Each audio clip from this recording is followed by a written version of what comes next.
Thrissur മേയർക്കെതിരായ വിമർശനത്തിൽ VS Sunilkumar LDF-ൽ ഒറ്റപ്പെടുന്നു. മേയറെ പിന്തുണച്ച CPI-CPIM കൌൺസിലർമാർ രംഗത്തെത്തി. തെരഞ്ഞെടുപ്പിൽ BJPക്ക് വേണ്ടി മേയർ പ്രവർത്തിച്ചിട്ടില്ലെന്നാണ് LDF-ന്റെ വിലയിരുത്തൽ. മേയർ MK വർഗീസിനെതിരെ അതിരൂക്ഷ വിമർശനമാണ് സുനിൽകുമാർ ഇന്ന് ഉന്നയിച്ചത്. മേയർക്ക് ചോറിങ്ങും കൂറ BJPയോടുമാണെന്ന് സുനിൽകുമാർ കുറ്റപ്പെടുത്തി. ആരോപണം തെളിയിക്കാൻ സുനിൽകുമാറിനെ മേയർ വെല്ലുവിളിച്ചു. അല്ല, മേയർ ചോറ് ഇവിടെയും കൂറ അവിടെയുള്ള ഒരാളാണ്.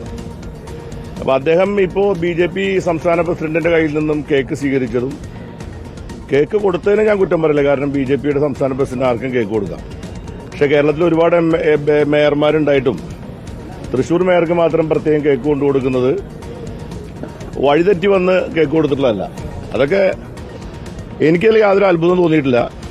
കാരണം കഴിഞ്ഞ ലോക്സഭാ തെരഞ്ഞെടുപ്പിൽ BJP സ്ഥാനാർത്ഥിക്ക് വേണ്ടി നേരിട്ടും പരോക്ഷമായും വർക്ക് ചെയ്ത പ്രവർത്തിച്ച BJPക്ക് വേണ്ടി വർക്ക് ചെയ്ത ഇടതുപക്ഷ ജനാധിപത്യ മുന്നണിയുടെ മേയറായിരിക്കുന്ന ആളാണ് ഇപ്പോഴത്തെ മേയർ. BJP സംസ്ഥാന പ്രസിഡന്റിന്റെ കയ്യിൽ നിന്ന് കേക്ക് മേടിച്ചത് ഒരു നിഷ്കളങ്കമായ ഒരു കാര്യമായിട്ട് എനിക്ക് കാണാൻ കഴിയുന്ന കാര്യമില്ല. അത് ഞാൻ എന്റെ അഭിപ്രായം രേഖപ്പെടുത്താൻ എനിക്ക് മടിയില്ല. കാരണം അദ്ദേഹം ഇടതുപക്ഷ ജനാധിപത്യ മുന്നണിയുടെ ഒരു മേയറായിരിക്കുന്നിടത്തോളം കാലം ഇടതുപക്ഷ ജനാധിപത്യ മുന്നണി രാഷ്ട്രീയത്തോട് അദ്ദേഹത്തിന് ക്രിസ്മസിനെ നമ്മൾ അങ്ങോട്ടും ഇങ്ങോട്ടും സ്നേഹം പങ്കിടും. അതിന് സ്നേഹം പങ്കിടാൻ വേണ്ടി ഒരു കേക്കും കൊണ്ട് എൻ്റെ വീട്ടിലേക്ക് വരുമ്പോൾ എൻ്റെ വീടിനകത്തേക്ക് നിങ്ങൾ കയറരുത് എന്ന് പറയുന്ന ഒരു സംസ്കാരം എനിക്കില്ല. ഞങ്ങൾ സ്നേഹം പങ്കിടുന്നവരാണ്. ഇന്ന് വരെ അത് ഞാൻ മുടക്കിയിട്ടില്ല. ഒരു കേക്ക് എൻ്റെ വീട്ടിലേക്ക് ആര് കൊണ്ടുവന്നാലും ഞാനത് വാങ്ങിക്കില്ലേ എന്ന് ഉദ്ദേശിച്ച് ഞാനിവിടെ തന്നെ ആ പ്രസ്ഥാനത്തിലൂടെ പോയതാണ് ചരിത്രം. അതിപ്പോൾ സുനിൽകുമാർ അങ്ങനെ പറയുന്നതിൻ്റെ അർത്ഥം എന്താണെന്ന് വെച്ചാൽ സുനിൽകുമാറിന് ഇപ്പോൾ എന്തും പറയാം. കാരണം പുറത്താണ് നിൽക്കണേ. ഞാൻ ഒരു ചട്ടക്കൂടിൽ നിൽക്കുന്നതാണ്. ജെയ്സൺ ചാമോളപ്പിൽ നമുക്കൊപ്പം ചേരുന്നു. ജെയ്സൺ ചാമോളപ്പിൽ VS സുനിൽകുമാറിന് ആരുടെയും പിന്തുണയില്ല, അതേസമയം മേയറെ തള്ളിപ്പറയുന്നില്ല ആരും എന്നതും ശ്രദ്ധേയമല്ലേ?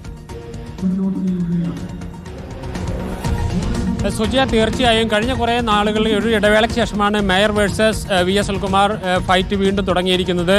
അതിന് നിദാനമായിരിക്കുന്നത് 25-ാം തീയതി ക്രിസ്മസ് ദിനത്തിൽ കേക്കുമായി സുരേന്ദ്രൻ മേയറുടെ വീട്ടിലെത്തിയതാണ്. പക്ഷേ ഇന്ന് VS സുനിൽകുമാർ നടത്തിയ ആരോപണങ്ങൾക്കെല്ലാം അക്കമിട്ട് മറുപടി പറയുകയായിരുന്നു മേയർ. താൻ ഒരിക്കൽ പോലും ഇടതുപക്ഷത്തിൻ്റെ നിലപാട് വിട്ട് മാറിയിട്ടില്ല. അതോടൊപ്പം തന്നെ താൻ BJPക്ക് വേണ്ടി കഴിഞ്ഞ ലോക്സഭാ തെരഞ്ഞെടുപ്പിൽ പ്രവർത്തിച്ചു എന്ന് തെളിയിക്കാൻ വെല്ലുവിളിക്കുക കൂടി ചെയ്യുന്നു.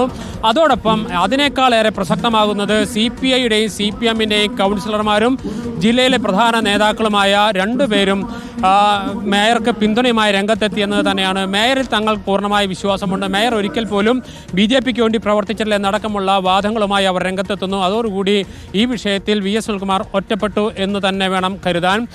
അല്ലാത്ത പക്ഷം ഈ മുന്നണിയുമായി ഈ ഭരണവുമായി മുന്നോട്ട് പോകാൻ കഴിയില്ല എന്ന വ്യക്തമായ ബോധ്യമാണ് LDFന്റെ നേതാക്കളെ അത്തരത്തിലുള്ളൊരു പ്രതികരണത്തിന് പ്രേരിപ്പിച്ചതെന്ന് നമുക്ക് ഉറപ്പായും പറയാൻ കഴിയും. വരുന്ന വർഷം നടക്കാൻ പോകുന്ന തദ്ദേശ തെരഞ്ഞെടുപ്പിൽ മറ്റു രീതിയിലുള്ള പ്രശ്നങ്ങളിലേക്ക് പോകാതെ ഭരണം നിലനിർത്താൻ വേണ്ടിയിട്ടുള്ള ശ്രമങ്ങൾ നടത്തണം. അതിനിടയിൽ ഇത്തരത്തിലുള്ള ആരോപണങ്ങൾ വന്നാൽ അത് മുന്നണിക്ക് ദോഷമാകുമെന്ന തിരിച്ചറിവ് കൂടി